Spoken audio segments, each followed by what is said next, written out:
talked about God's will and not mine. How to develop the capacity to clearly distinguish between God's will and personal desires. Basically, there is no like, do this, don't do that. And that means that our unfolding of love, in love, as love, depends on our willingness to let the story unfold also. So even if we're speaking about God's will, we have to see also that there is that which we follow when we are walking with the voice of our soul, and that becomes the unfolding of the story, which allows for the dissolution of the ego through the fulfillment. Yeah? And then there is the wanting. The wanting in its surrender towards the pure will is basically, it has a seed and a baseline of sacrifice. And it's a sacrifice, it's almost like it's a row of tests which basically brings us through wave after wave, where we can either choose that which is best for everything, or we can choose that which is best for ourselves. So the moment that the wanting, that way which we're walking with our hearts, the moment that starts turning in a direction where it isn't best for everything, where it isn't that road which allows for that sacrifice to happen of the smaller self for the bigger self. Right there, this is where we can like turn off the road, turn off the ramp. But to be able to listen to what's right and wrong in that sense, not right and wrong as like a concept, but in the moment, like what is right or what is wrong for us. A good way down the road, we are basically left with, okay, but even if you like feel like moving like on a sideline of that movement from wanting to pure will, it's almost like the desires that we have, as long as they don't hurt other people, the only thing that can happen there is that we walk in the way of the wanting, and then we find out that this was not a good idea. And then somehow all of a sudden we feel like returning. So in that sense, we can go like this, and we can go like this, and we can go like this, or we can go like this. And in terms of those places in us which needs to be fulfilled simply by being lived, we're looking for some kind of experience. We move in a specific direction. The moment the experience is attained, the very wish to have that experience kind of dissolves, and then we're back to the center of it. So this happens a lot, and these movements are natural movements in our life, and they often have to do with like the living of our personal lives.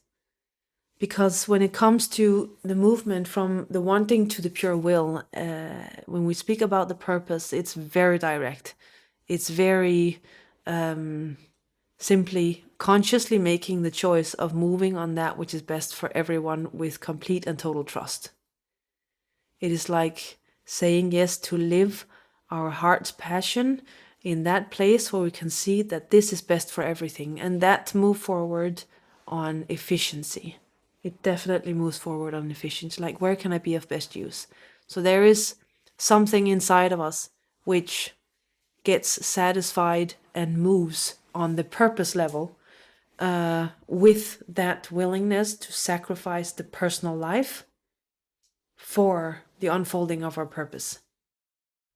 So you see, there is one part which is like the personal life and the personal life unfolding. And then there is a walking with our purpose. And the walking with our purpose is that which brings us directly into serving God. And the moment that we make the choice, because there's nothing wrong with like living the personal life, of course, but it's like the moment that our personal life comes up against the purpose, and then the choice becomes the personal life over the purpose, right there we're sidestepping, and not sidestepping in that way which is any good really.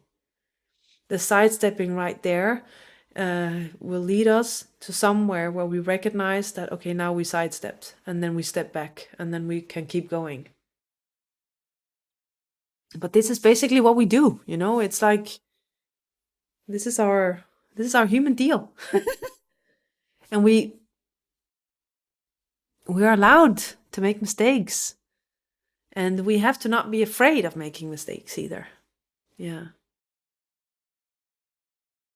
For me personally, I would say that I have been from the very beginning very, very okay with making that sacrifice. It's like it's been so natural for me, so directly natural, that my deepest demand in a way was that I get to serve people. I get to serve this place.